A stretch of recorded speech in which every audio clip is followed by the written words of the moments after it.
Movie के शुरुआत में हमें एक आदमी को दिखाया जाता है जो कि एक केयर फैसिलिटी सेंटर में अपनी माँ से मिलने की कोशिश कर रहा है, लेकिन यहाँ के गार्ड इसे इसकी माँ से मिलने नहीं देते। दरअसल केयर फैसिलिटी सेंटर का मतलब वैसे जगह से है जहाँ बूढ़े, बीमार और बेसहारा लोगों की देखभाल की जाती है। फिर कोर्ट में इस आदमी को लाया जाता है। इस आदमी का नाम फेलस्ट्रॉम होता है और यह एक औरत पर इल्ज़ाम लगा रहा है कि उसने ज़बरदस्ती इसकी माँ को केयर फैसिलिटी सेंटर में बंद करके रखा है, जबकि वह पूरी तरह से ठीक है। साथ ही इसने उसकी माँ के सारे पैसे और प्रॉपर्टी को भी हड़प लिया है। इस औरत का नाम मार्ला ग्रेसन होता है और यह जज से परमिशन लेकर फेलस्ट्रॉम से कहती है कि मैं तुम्हारी माँ की लीगल गार्डियन हूँ और कोर्ट ने मुझे अपॉइंट किया है, इसलिए मैं उनकी देखभाल करती हूँ और चूंकि यही मेरा काम है इसलिए मैंने तुम्हारी माँ के पैसे लिए हैं और मैंने प्रॉपर्टी इसलिए बेची है ताकि तुम्हारी माँ की अच्छे से देखभाल कर सकूँ, क्योंकि तुम अपनी माँ की देखभाल नहीं कर सकते हो। जज इसकी बातों को सुन करके मार्ला के हक में फैसला सुनाता है। मार्ला फिर कोर्टरूम से बाहर आती है जहां इसकी असिस्टेंट और गर्लफ्रेंड, जिसका नाम फ्रैन है, इसके लिए गाड़ी लेकर के खड़ी होती है। तभी फेलस्ट्रॉम इसे गालियां देते हुए इसके पास आता है और इसके मुंह पर वो थूक देता है। मार्ला इसे कहती है कि दोबारा अगर तुमने ऐसा किया तो मैं तुम्हारे साथ बहुत ही बुरा करूँगी। फिर मार्ला अपने ऑफिस में आती है और सैम को कॉल लगाती है, जहाँ सैम उसे बताता है कि उसका एक पेशेंट, जिसे ये लोग वार्ड कहते हैं, वो मर गया है और साथ ही उसे ये भी बताता है कि इस वार्ड के मरने के कारण सैम के केयर फैसिलिटी सेंटर में एक रूम खाली हो गया है और मार्ला से वह इस बात के पैसे मांगता है। मार्ला तैयार हो जाती है। दरअसल सैम केयर फैसिलिटी सेंटर का मैनेजर है, वहीं मार्ला बेसिकली बूढ़े, बीमार और बेसहारा लोगों की देखभाल करने के लिए कोर्ट के द्वारा अपॉइंट की जाती है। लेकिन मार्ला इन सभी बूढ़े, बीमार और बेसहारा लोगों की देखभाल करने के बहाने उसे केयर फैसिलिटी सेंटर में रखती है और बाद में उसके सभी पैसे और प्रॉपर्टी को हड़प लेती है और यही इसका काम भी होता है। आप इसे कुछ भी समझ सकते हैं, लेकिन ये बिल्कुल कानूनी तौर से इस तरह के काम को करती है। मार्ला अपनी गर्लफ्रेंड फ्रैन के साथ हॉस्पिटल आती है और डॉक्टर कैरन से मिलती है।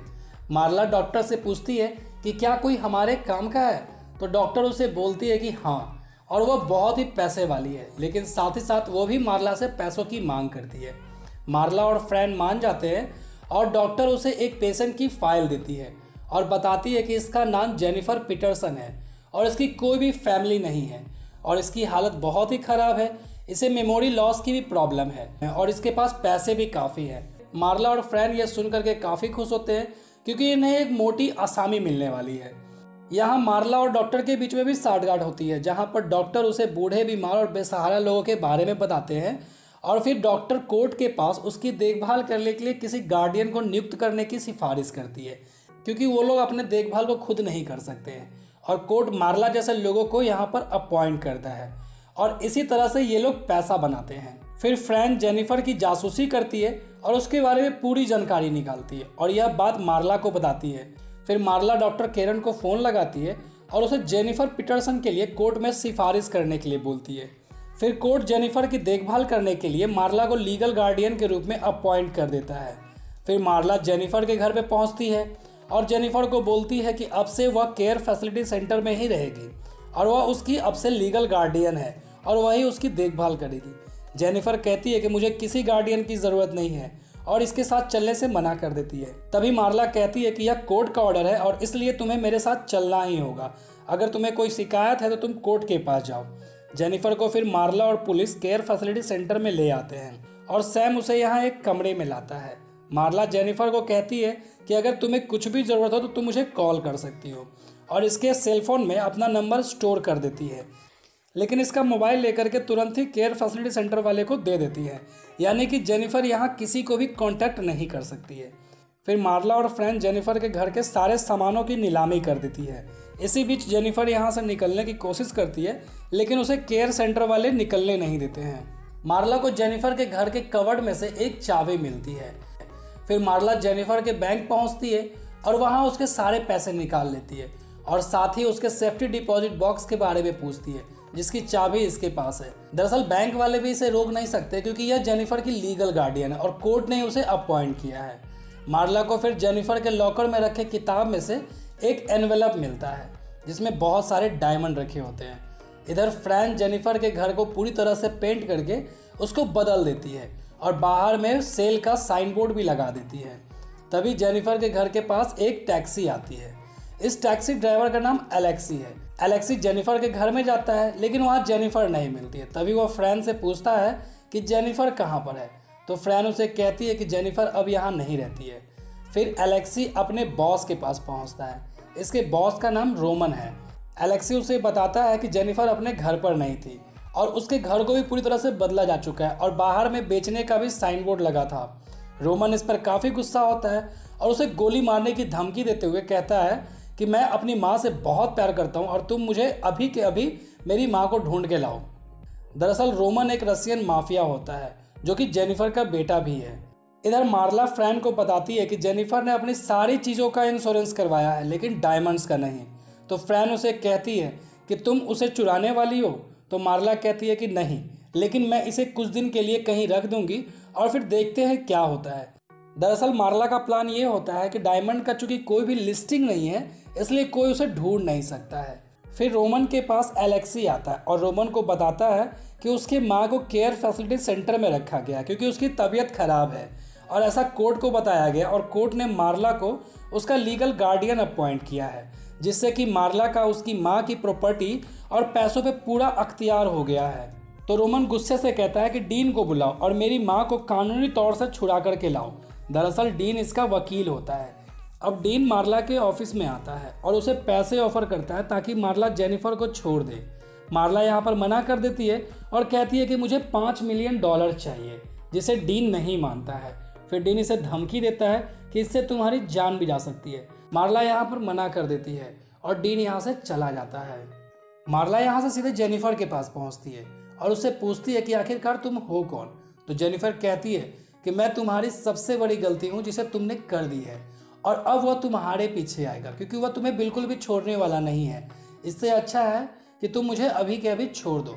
मार्ला उसे कहती है कि मैं तुम्हारी लीगल गार्डियन हूँ और इसीलिए मैं तुम्हारे खाने पीने को और दवाई को कंट्रोल कर सकती हूँ और मैं तुम्हारा जीना भी मुश्किल कर सकती हूँ। तो जेनिफर कहती है कि ठीक है, तुम्हें जैसा करना है वैसा करो। फिर मार्ला गुस्से से सैम के पास आती है और सैम से जेनिफर की दवाई बढ़ाने, खाना पीना कम करने और उसे बाहर निकलने से मना करने को कहती है। रोमन फिर बैंक में आता है जहाँ पर वह देखता है कि जेनिफर के लॉकर में से डायमंड गायब है। यह देख कर के यह बहुत ही गुस्सा हो जाता है।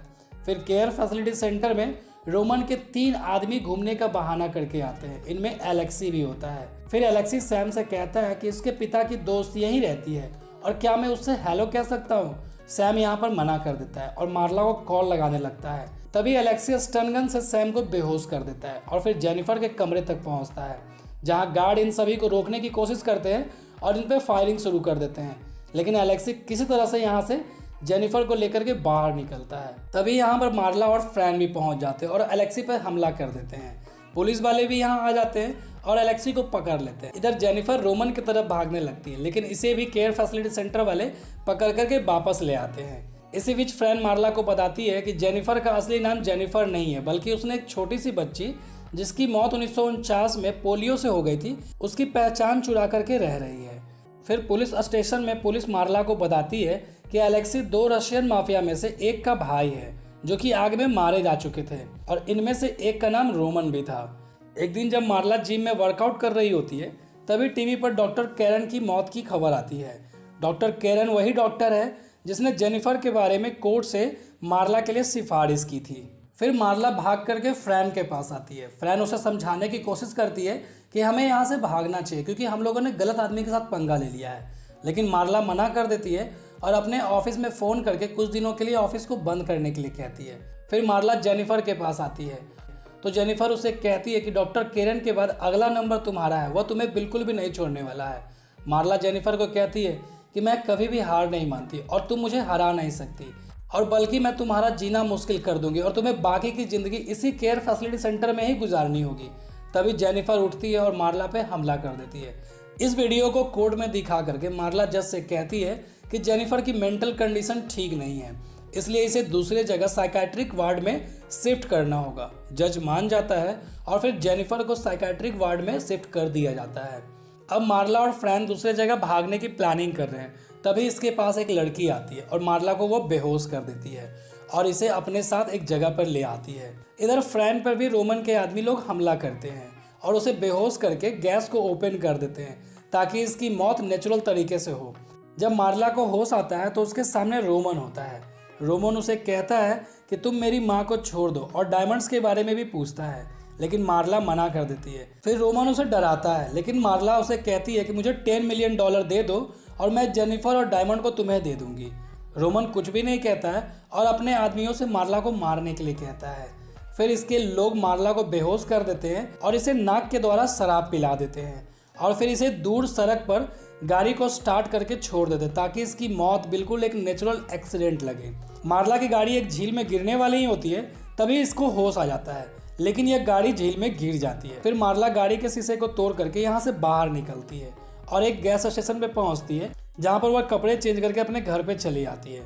यहाँ पर मार्ला को फ्रैन बेहोश मिलती है, जिसे ये होश में ले आती है। फिर फ्रैन मार्ला से कहती है कि हम लोग तो सभी कुछ खो चुके हैं, अब हमें यहाँ से चले जाना चाहिए। तभी मार्ला कहती है कि नहीं, ऐसा नहीं है, हम लोगों ने सब कुछ नहीं खोया। और फिर वह उसे डायमंड दिखाती है जो कि उसने अपने घर में ही छुपाया होता है।